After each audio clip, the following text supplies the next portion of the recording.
Hey guys, what's up? My name is Chris and welcome to More Than Sawdust. Now, if you've watched my channel for any amount of time or seen some of my other videos, you may know that there's a couple of things that I really love. Jesus, my family, coffee, this beard, and one of my absolute favorite things, tacos. Hard shell tacos, soft tacos, doesn't matter. Absolutely my favorite food. So in today's video, I thought we would make an accessory for my tacos. So let's go.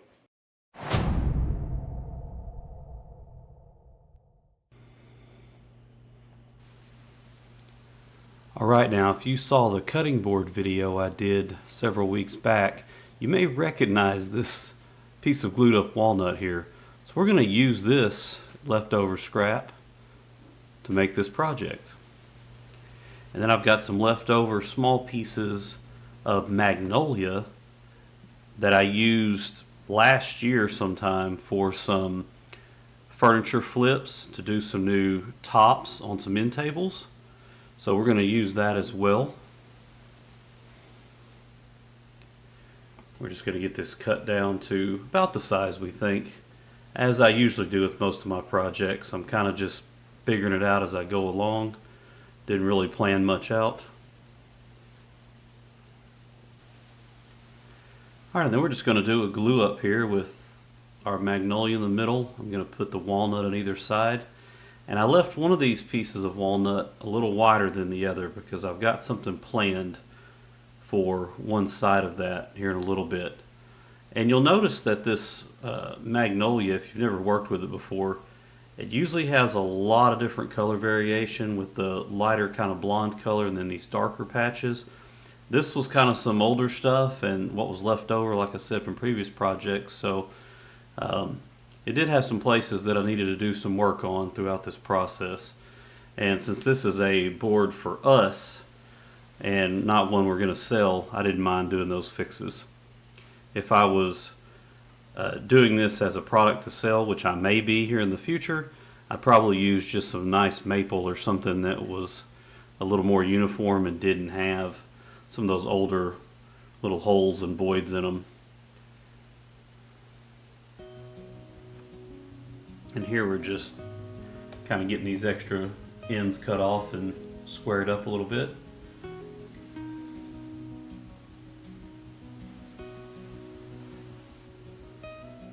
And we're going to use this super sticky tape you see me use in other videos that does not like to come off later, but it sure doesn't allow things to move, so I'm okay with fighting it later on. We're going to put it on our sled here for our planer, and then I've got one little corner where it's not quite level, so we're going to put a little shim in that corner so that when we put it through the planer, we'll get a good level surface on this top side.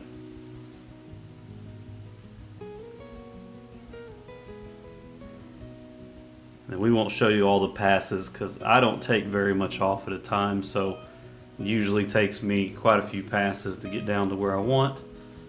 So we'll just do a couple of them here on the video for the purpose of the process. You can see my planer walking off my cart here. I really need to attach that down. I just never can decide if I'm gonna keep that thing or not, so I haven't never bolted it to the cart, but I guess I need to go ahead and do that. And then we got it off the sled, we flipped it over, and we're just getting the other side flat now. And now the important part, how many tacos can we fit on this thing? So I'm kind of laying that out. I've got these stenciled handles, got a whole bunch of these different things. I thought this one would look good and kind of fit the shape I wanted. So we're just getting that drawn out so we've got a general idea to take over to our bandsaw. And it doesn't go all the way to the edge of my board here, so I'm going to have to just kind of freehand it, and of course we'll take care of that on the bandsaw as well. And the bandsaw is one of the most fun things I think in the shop to use, but it's also something that requires some skill and some patience at times. And I've admitted in other videos that I hate changing the blades on this thing. I don't know, maybe some newer machines or higher dollar machines it may be a little easier. It is a pain in the rear on this one, so I just kind of deal with the blade I keep on there. If I needed to do something major, I would change it out, but for the most part, I've got kind of this medium-sized blade on here, and I just kind of go with that, and it seems to work pretty well for everything. Sometimes I got to make a few extra cuts. It doesn't get around some curves as well, but a few extra seconds and I can make it work. And then we're just going to hit it on the router table and take care of the shape of this handle using this template that I have. I bought a whole bunch of these templates a while back, and man, they really come in handy for just doing stuff like this. I just thought this one would look really good and work well with this board, so you'd have a lot of room to grab on one end. Then I'm just going to take my sander here and kind of round out these edges. That template didn't come all the way to the sides like I said, so we're just going to shape them manually.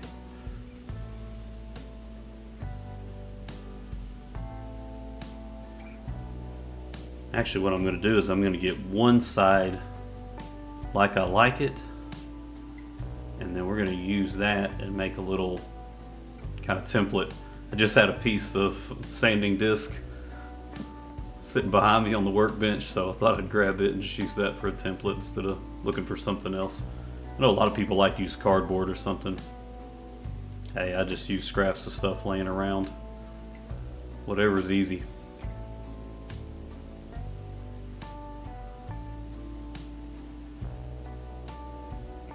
We can just lay this on this other corner here and kind of get the edges lined up where we know it wants to go. And then we're going to draw out our corner. I'm going to run it over to the bandsaw real quick and get it trimmed pretty much exactly like we want it. And then we'll get it shaped off here with the sander again. I know that's probably not the maybe not be the normal way to do it, but I kind of find it fun.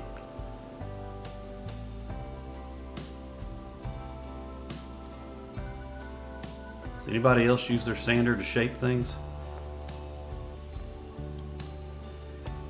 Now we're just going to do a little hand sanding with a high grit around the outside edges. The router bit I have on my router table for flush trim is pretty good. It's a pretty nice one, but and maybe it's just a skill level of the user, but I always get on these inside curves just a little bit of kind of chatter, and so I always just touch that up a little bit by hand. And now we're back shaping corners again, just taking these sharp points off with our sander. I thought about really rounding those over, kind of like the other two corners, but thought I'd just leave it because I wanted as much room for taco shells as I could get. And then one thing I like to do before I do a chamfer or round over, I like to just do a little test run on a piece of scrap wood and see if it's the thickness that I want or the size I want.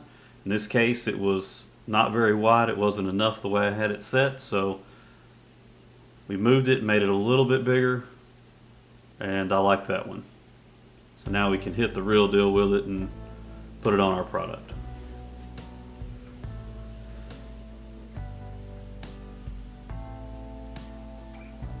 And I'm really a big fan of roundovers on a cutting board that has rounded edges.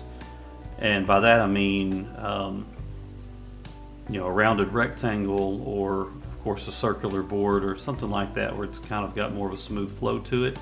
Now when I do more rectangular cutting boards with cornered edges, 90-degree corners, then I usually do chamfers around it. So I don't know, it's just something I've kind of figured out I liked.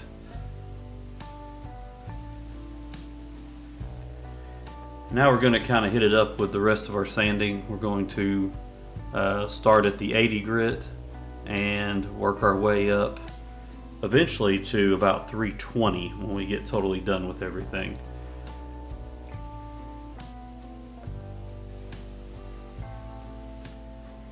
Now the fun stuff. I thought I would put a little engraving on it.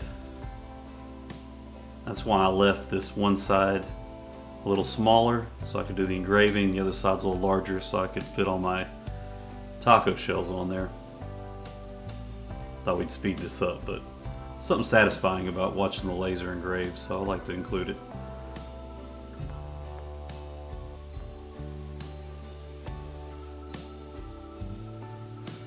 Now the really difficult part of the whole project is kind of laying out where I wanted to put my dowels or my dividers for the taco shells and how many I wanted to fit on there. So I really kind of just drew a grid out and marked my spots, and now we're going to drill. And yes, this would be a little easier and maybe even a little more accurate using the drill press, but my drill press is really old and at times it's just as wobbly as using the drill. So we decided to go with the drill here, and it's just less aggravation. I don't have to set it up and everything like the drill press. So that's something in the future, is improving, upgrading my drill press, so I feel a little more comfortable using it and feel a little better about it.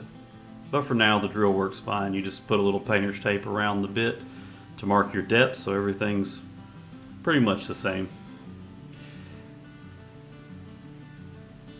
We've got all of our holes drilled. I'm loving how this thing's coming out. Never made one of these before, so I was pretty excited. And now for our bamboo dowels. We just bought these at a local store. They did have in their cooking area, they had bamboo. These are actually dowels used for like doing layered cakes and keeping the layers in line. We do have to cut them up, unfortunately. They're not already pre-done in the dowel pins, so hit them at the bandsaw. Would be a little easier on the scroll saw, but my scroll saw is at my brother-in-law's house. He's been borrowing it for quite a while, so.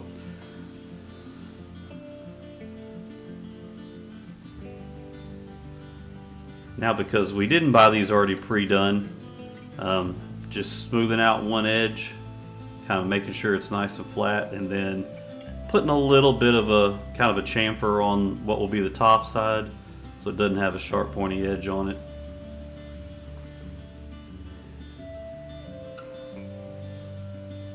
And now we're going to do a little more sanding. We actually hit this with some water for our water pop, and now I'm hitting it back again with the 320. Just getting everything nice and smooth, and any leftover little kind of spurs or fibers from drilling the holes. Now the tedious part, just getting all the dowels in. A little bit of Tight Bond 3 down in the holes, and then getting these things all in and centered. And this is where using that drill press may have made my life a little bit easier, is getting these dowels totally straight and having those holes totally straight. Using the drill, it's a little bit of variation, but they ended up looking pretty good in the end and got them pretty in line with each other, so I was pretty happy with the way it came out. And we just got to go through and get all of them in all 32 of my holes that I made. So that took a little bit of time. Now everybody's favorite part. We do a little bit of mineral oil bath here. Make everything nice and shiny, make the grain show up. And then once this actually dries, I go back and hit it with our wax that we use, which is something that we just make up using oil and beeswax. It really adds an extra layer of protection onto your board. Alright guys, well obviously there's a lot of different variations you could do to this project. You could make it hold less tacos. You could try to get more tacos on there. This one holds 8. So I know what I'm going to be eating. I don't know what everybody else in my house is going to have, because 8 is a good amount for me. But I think it came out great. I love the way the magnolia and the walnut look together. And of course, it's taco time. All the time. Thanks for joining me today. I hope you enjoyed this project as much as I did. and we'll talk to you soon. Take care.